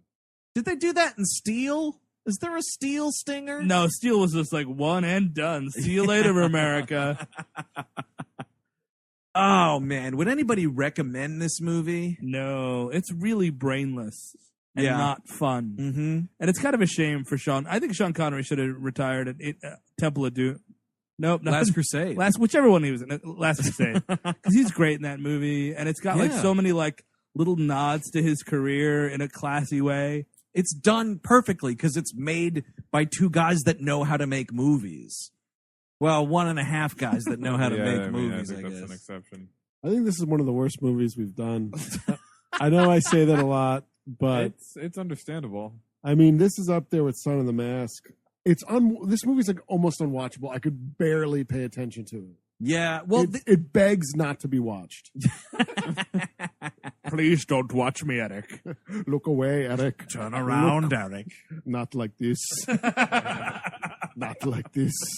No, yeah, I really want to echo Eric's sentiments here. Yes, because echo. it's a piece of shit. Like, there's no two ways. But this is one of those movies where 15 minutes into watching this thing, if you have any sense in the world, you're like, I am going to walk out of this eventually. I don't know when it's going to happen, but I've got to do it because I didn't see it in theaters. Uh-huh. And I remember putting it on like a DVD player and like 20 minutes in, I was like, can I turn this off? I was really like arguing with myself. Should I turn it off? And I was like, no, I know everybody says it's the worst thing ever, so I have to watch it all the way through. That was the story of me and Van Helsing, although I did turn it off.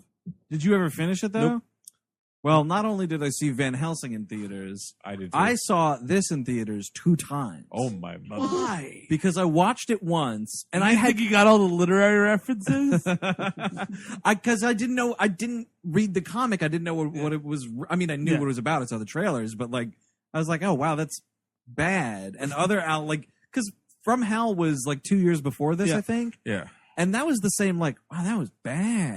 And then I read the From Hell book, and it's amazing. Sure. So I was like, oh, okay, that movie was bad. Let's check out this comic. And I read it, and it's great. And then I was like, let's just go back knowing what I know. And I went, I watched it for free. I'm not wasting money on these things. But I watched it twice in theaters. And both times I did not walk out. I sat through the entire thing. I will say this, though. It's dumb enough. It's shittily made enough so that, like, its color palette is dark. It's nighttime in almost every scene. So there's no real bright things that happen. This is kind of like a perfect hangover movie because it doesn't require your attention. It looks like shit, and it's slow as hell. So you can just kind of sit on the couch. Sleep through it. Yeah, just sleep right through it, man. But you know what? In my hangover movies, and I know we were talking about this last week with the perfect hangover movie is The Fugitive. Because there are parts of it that you will want to pay attention to. Mm-hmm. And that's a key to a hangover movie, I feel, is that like you need those small stretches of moments where you're like, yeah, I do give a shit about this. Just something that keeps you going so you don't fall into... a few morsels along the way is what I'm asking for. I kind of agree with Chris here. A hangover movie does need to capture your imagination because we've gotten to the age when you're hungover where you just feel bad about yourself and you do need to go to some other world for a little while. Yeah, that's absolutely true. You're rethinking life choices every ding-dong day. Most like Denzel Washington movies, perfect hangover movies. That's what they're designed. No, that's like what that. they because were about supposed to be. every like 20 minutes in a Denzel Washington movie, you get a quick bit where he's yelling at somebody. Exactly. And when he's yelling at somebody, it's usually important information, and you're like, oh, you're like jarred awake. Like Denzel's talking, he's yelling at that guy. It's pertinent information. Oh, mercy me. That is The League of Extraordinary Gentlemen from 2003, directed by not director Stephen Norrington, although he directed Chris Cabin's favorite movie, Blade. He did Blade. So we have some thing to discuss here. This is Chris Cabin's last episode for a while. For a little bit. You want to say what you're doing at all in any capacity? I'm traveling for a while. He's joining a League of Extraordinary Gentlemen. He's leaving this League of Extraordinary Gentlemen for another one. Yes, I'll be making... I don't want to say the whole thing because I want to, be able to reveal that later. Okay. Sure. Yeah, he's an international man of mystery. Yeah, at this point. Too busy for us these days. Yes, I'm abandoning you. He's got an enormous top hat. He's going to travel the globe. I'm going to use it as like an inflated balloon. Totally. And travel He'll be back. Africa won't let him die. Yes. If I ever am feeling in danger, I'm going to shuttle myself to Africa to make sure I don't die. But it's going to be a while. It's going to be like a year. It's going to be about a year. Yep. So the next season of the show will be Chris Cabin free, but we'll figure out ways to work you in here and there. I'll be sending dispatches somehow. Yeah, exactly. You know what? Tweet out I Heart Crabbin a little bit for just your favorite cabin moments. Let him feel something before he dies, It's true. That's it for us, gang. We're going on vacation. Until next time, I'm Andrew Jupin. Chris Cabin. Eric Siska. Steven Sadak. Thanks for listening and have a good summer. We love you, Chris.